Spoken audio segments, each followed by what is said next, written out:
It's great to see you. My goodness. It's red everywhere I see. It's incredible. You have taken over the capital city.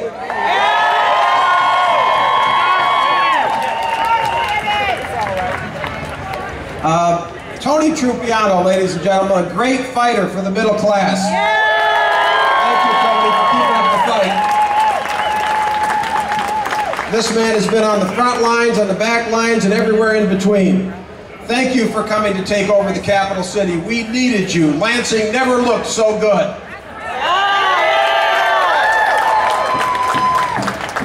I'm pleased to be here with my daughter, Kelly, who's a product of the public school system in Lansing and the Lansing region.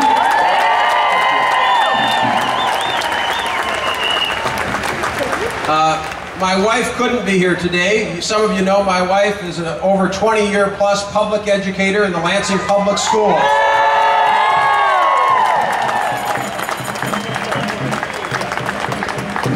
See, we know public education, and we know that supporting public schools means more than lip service, and it means more than cuts.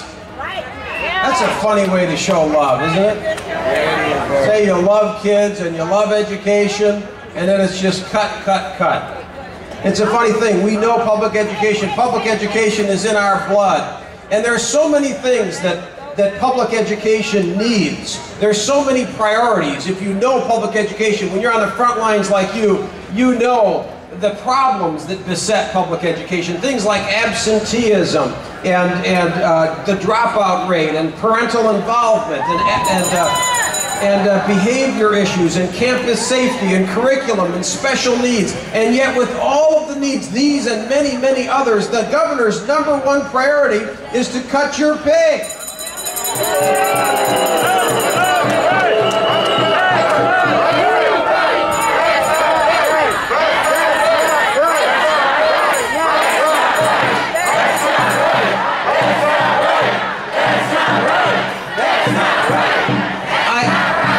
I thought about it yesterday. I knew you were coming, and I thought about it. I just started kind of thinking about education, and I thought, isn't it amazing in the year 2011, with all the problems that beset our communities, our society, and education, that how could any governor come up with their #1 priority being to cut public education? That whatever is ailing you, whatever is ailing public education, cuts are what is necessary. And it reminds me, there's some support. All right.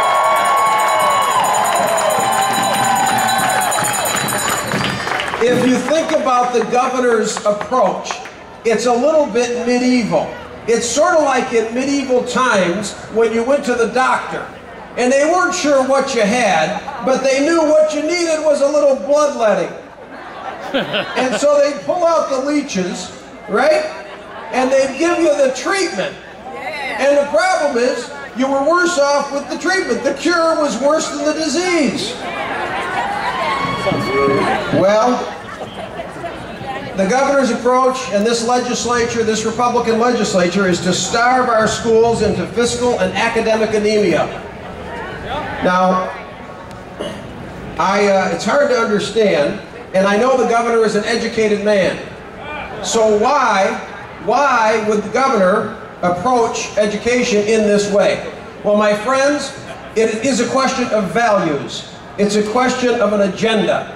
What is the agenda? What could the agenda be of folks whose #1 goal is to cut public education? In all of the problems that we face, their #1 goal is to cut you and to cut the support for the things that our children need. It is a question of values, and it is an agenda, my friends. It is an agenda because they want something. You've got something and they want it. There's two things you've got that they want. #1, political clout, and #2, money in the public school system. Money that they believe can be taken from Main Street and put on Wall Street. Because the for-profit charter schools want what you've got.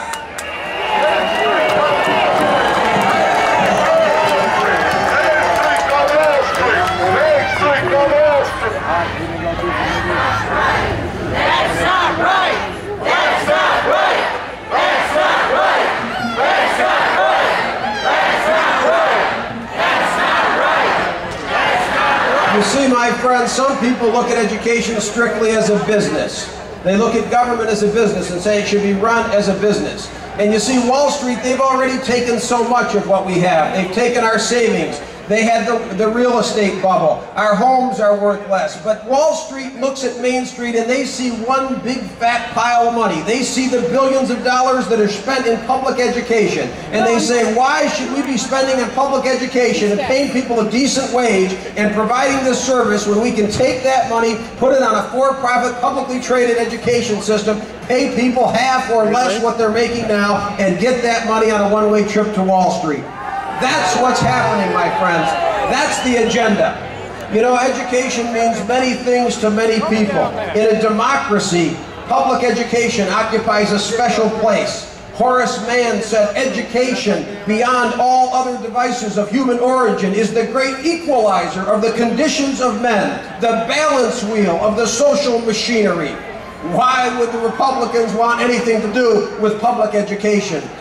It is the great equalizer. It is a special thing in democracy, and what you do is special. It is cherished. It ought to be cherished. It ought to be valued. It is here. I'm with you all the way. I love how you've lit up Lansing. I hope you'll be back to take this capital city back.